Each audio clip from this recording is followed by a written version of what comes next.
look at this beautiful little fairy glen bit that I've found to do some filming in today.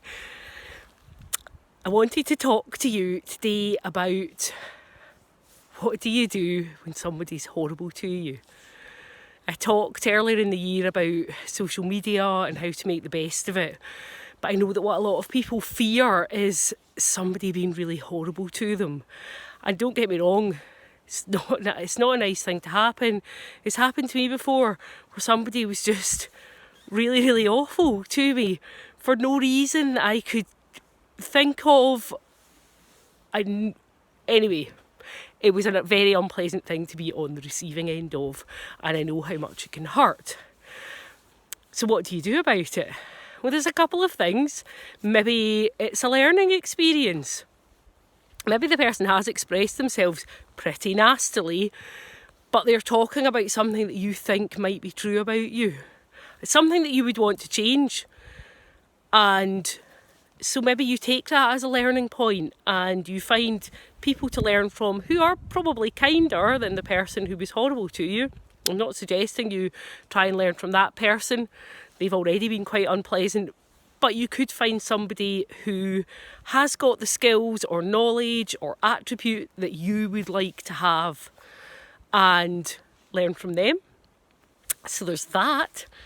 More often than not, though, if somebody's really horrible to you, it is more about them than it is about you. They're jealous or they're just having a bad day. Sometimes people take it out on folks, they're just having a bad day themselves. Or they're a bit like an ex-boyfriend of mine. They don't really think the people at the other end of the computer screen from them are real people. And I think there are folk like that who maybe never meet the people that they know online, and so they don't see them as real humans. Yeah, I meet a lot of the people I know online, so it's very easy for me to remember that they're real human beings, but I think for some people it isn't. So, and some people just flat out, Facebook and the like is a very written communication, and some people flat out just aren't that good at written communication. So they come across as really quite horrible when they're not. Some people I know who come across as being really quite short are actually lovely people, and they would in no way mean to harm anybody. So, assuming you've decided that there's not something you want to change, then there are a variety of options. You can just block the person so you never see what they write again. Leave any groups that you're both in if they really, really annoy you on a regular basis. And ask your friends not to send on screenshots of them slagging you off, because sometimes that just drags you back into it. So sometimes you need to say to your friends, look, I know that you're trying to help. I know you want to help, but actually this just makes me feel really horrible and there's nothing I can really do about the fact that this person doesn't like me and slacks me off on a regular basis. So those are things that you can actively do. Just stay away from the people that don't like you. Concentrate on the people that do like you. It makes for a happier life. And the other way that I like to think about it is, I don't want everybody to like me. I really don't want everybody to like me. I don't want people who think it's a great idea to kick their dog or hit their dog or electrocute it for doing something wrong to look at me and go, wow, isn't she doing a great job? I want them to look at me and go, there's no way that wishy-washy stuff will work. Those people are less likely to agree with me, and I don't need them to agree with me. It's great if they change their mind, if they suddenly decide they want to be nicer to their dog, if they see somebody's real success story with not being horrible and the dog being turned around. Yeah, that's all brilliant, but I don't consider it my job to change people's minds. Plus there's often a lot of guilt involved if people decide that they don't want to use aversive training methods anymore. They often feel horribly guilty, and I don't really want that responsibility on me. So I'm happy not everybody's going to like me. Some people won't like the way I look. They won't like the fact that I don't wear any makeup. They'll say that I'm sloppy and I don't take care of my appearance. They'd be absolutely right. It's been many a year since I've put on any makeup. They might not like my voice. I don't like my voice when I listen to it back, so I could totally understand that. So for a whole range of reasons, there are lots of people who just won't like what I say, won't like what I do, won't like my approach. absolutely fine. And if it makes them feel better to go off and say to their friends, oh, look at her, she's really shit. Sorry for the swearing. Look at her, she's really terrible. Don't listen to words she says. She doesn't know what she's talking about. She talks too much.